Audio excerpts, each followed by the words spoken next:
are allowed to think big and dream big. How to generate different systems.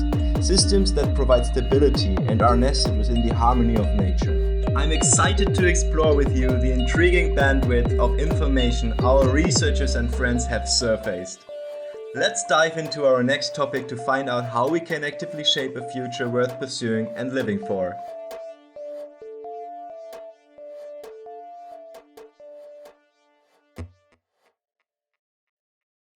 Welcome to the podcast episode, Food Means Life, Rethinking the Agriculture System.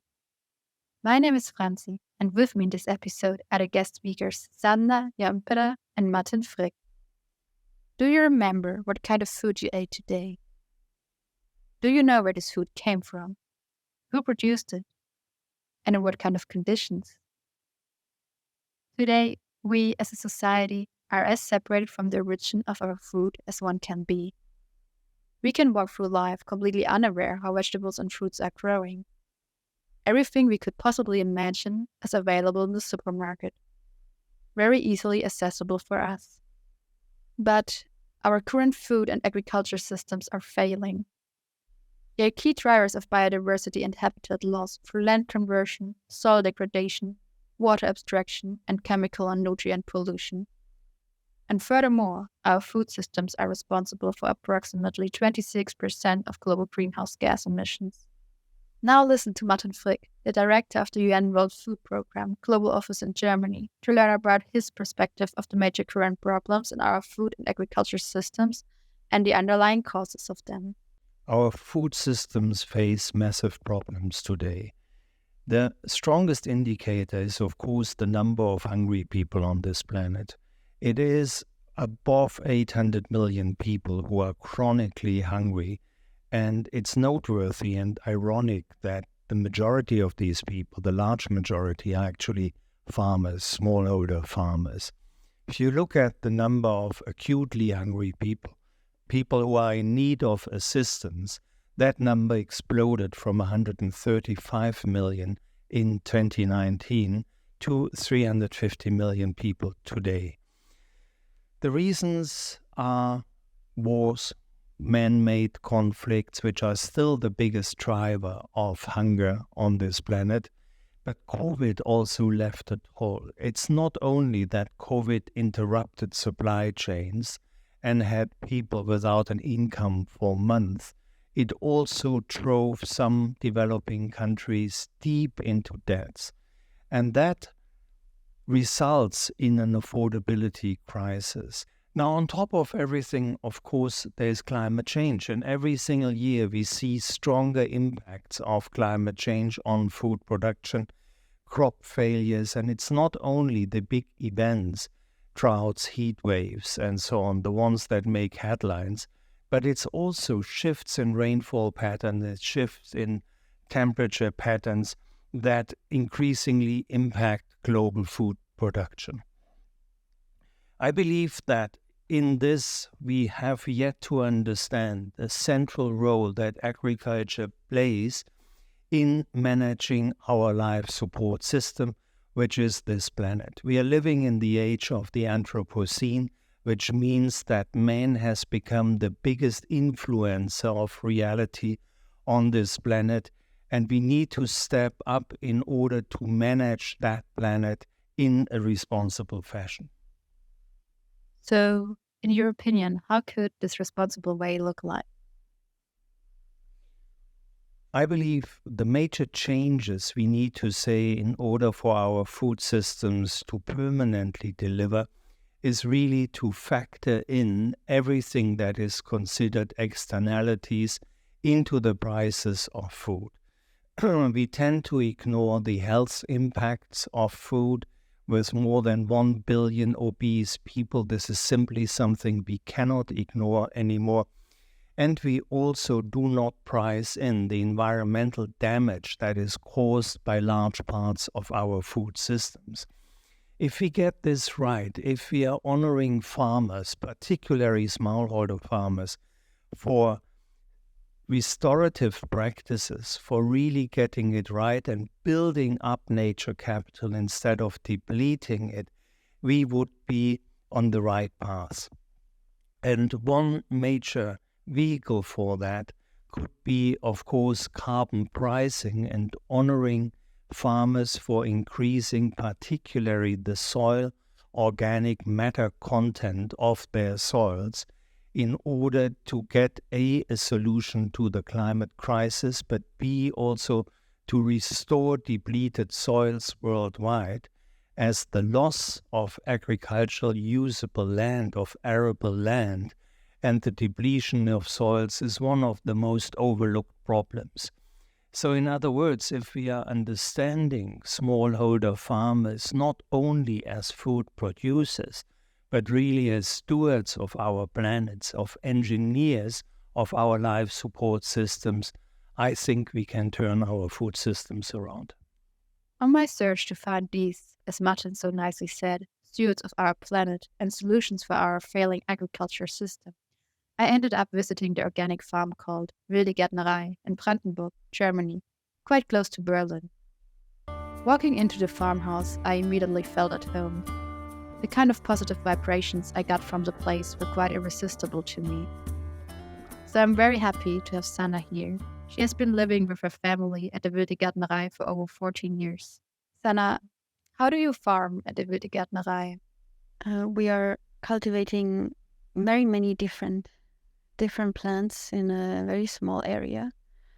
That's one thing that differentiates us from industrial farms.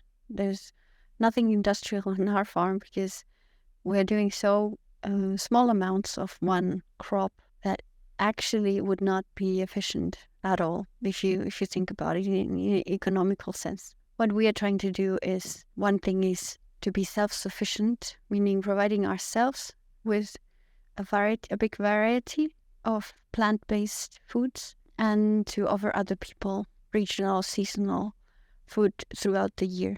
We have some principles that not many farms have. We don't buy young plants and then nurture them. We grow everything like 99% from the seed, and we follow the process until the harvest, conservation, storaging, and processing the foods. Yeah, the processing of foods. What we don't sell at once, as it is, as fresh vegetables, we conserve in different manners. So yes, we try to follow the whole process of the foods. And actually the process already starts before the seeding. It starts with preparing the soil and making our own compost to nurture the young plants and to bring manure for the fields. In which way are you living on the farm?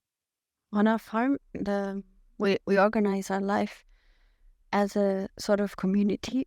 Even though I live on the farm with my family, and we are the, so to say, oldest people on the farm. But there's always been other people who have played an as important role as we do on the farm.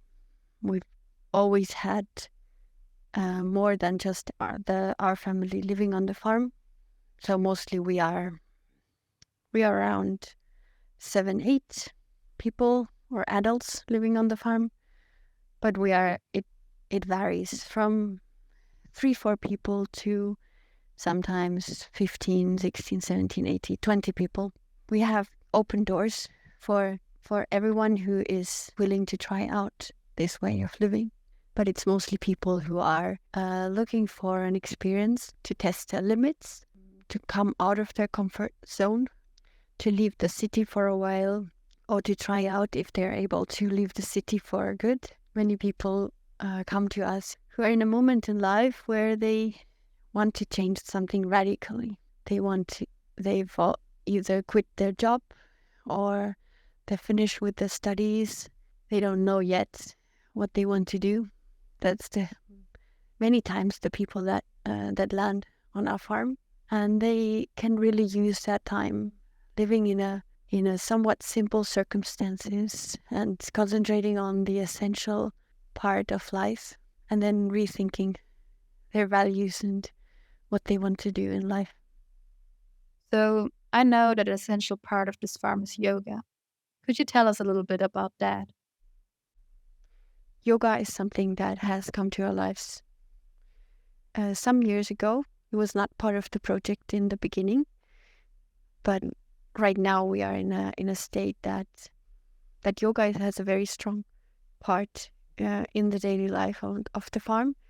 It's not something that we would insist that everyone has to include in their lives. Not at all. It's a very individual.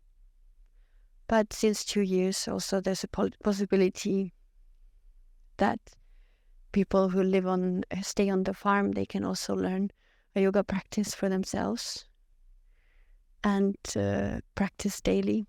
We have space, room and time available for doing practices. When I say yoga, it means the spiritual process, which is strongly rooted in the body. I myself am a classical Hatha Yoga teacher from the Isha Hatha Yoga school, and I can offer these practices also for the people who are staying on the farm, also for other people coming from outside. So teaching of yoga is, as for my part, also one activity of the farm. And a very essential activity also, because if we only concentrate on the material side of life, which we did many years, it will not sustain us for too long. That's my experience. That's our experience on the farm. And what I hear from so many farms, that people are overloaded with their work and the body doesn't last this heavy work for too long. Once we on the farm started to integrate yoga in our lives, everything became more balanced, and I can see that it's possible to maintain this physical work when we have this balancing factor. As a last question, what would you say is an important role that your farm is playing for a changing society? The way the world is developing is that less and less people are connected with farming or agriculture or food production. This is something where our farm is working with to support that more people get access to farming. Farming should not only be something that people who've studied it or got trained for it, that only they are producing food. Food is so essential, and that everyone should have some kind of a connection to the source of their life. Because if we lose that connection, then it's more and more difficult to get people to understand what the value of good farming or organic farming is, and what the importance of good food is. Agriculture does not need to be a cause of environmental problems, but as we heard from Martin Frick, can actually be part of the solution. Using better farming techniques to store 1% more carbon in about half of the world's agricultural soils would be enough to absorb about 31 gigatons of carbon dioxide a year. This means organic farming is a must. But even these measures are not sufficient to provide for holistic human well-being. We have to rethink agriculture in the minds of each and everyone. For this, farms like the Wilde Gärtnerei are of immense value. A system change is on its way through getting in touch with local farmers and educating ourselves where the food is coming from, through appreciating the value of food and the people who are working for it, for understanding food as a possibility to connect, as a possibility to build a community, and as a possibility to become conscious of our actions. Next time you eat something, just take 10 seconds to acknowledge the amount of work which had to be taken for this food. The soil, the water, and the sun which have been nourishing the plant. The farmers and the people along the food chain who put so much energy into bringing the food to your table. What you are eating is the basis of your life, because food means life. Without it, we can't exist. And don't forget, no healthy soil means no food. So save soil, let's make it happen.